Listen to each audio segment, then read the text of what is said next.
Hai, Assalamualaikum dan salam sejahtera. Hari ini saya nak review 5 lagi buku saya, iaitu 5 daripada 116 buku yang pernah saya hasilkan.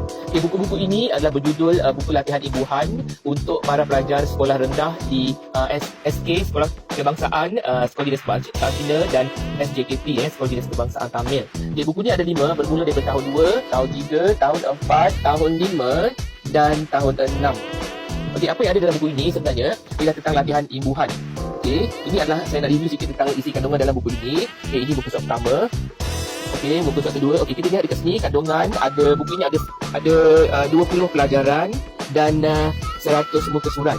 Okay, apa yang ada dalam latihan yang ada dalam ini? Okay, contohnya latihan 1, okey, pelajaran 1, latihan 1. Okay, di sini ada gambar dan ayat pendek, dan ayat pendek ini merupakan ayat pendek berimbuhan, dan ada pilihan jawapan dalam kotak itu, dan kotak itu ada jawapan perkataan ditulis dalam bahasa Melayu berimbuhan, diambil, mengambil, ambil. Ada juga dalam perkataan bahasa Inggeris ya, di sini disertakan sekali. Ini bentuk latihan kedua, juga ada ayat pendek berimbuhan berserta bahasa Inggeris.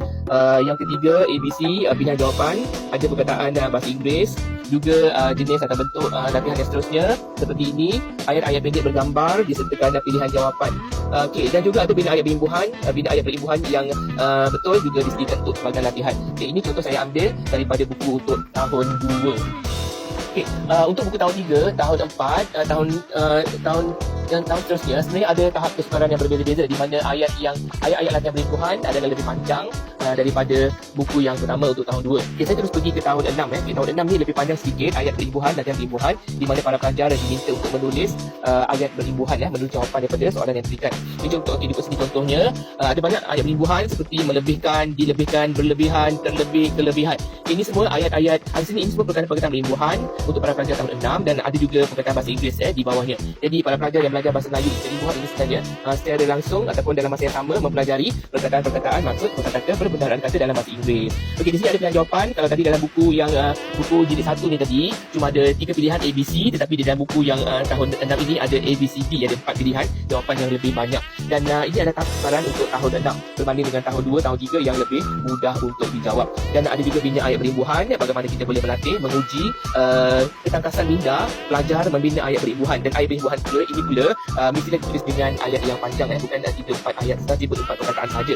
Okay, bentuk-bentuk lain ialah seperti ini, menulis mengisi tempat kosong dengan ayat-ayat berimbuhan yang sesuai dan tepat. Okay, begitu juga dengan soalan-soalan yang saya tunjukkan di sini. Ada banyak pilihan, ada banyak bentuk soalan sebenarnya. Bentuk-bentuk soalan ini sebenarnya, pelbagai bentuk soalan ini sebenarnya menguji ketangkasan minda seorang pelajar. Dan jangan pandang enteng sebenarnya, imbuhan ini ramai pelajar yang masih tidak dapat menguasainya dengan baik.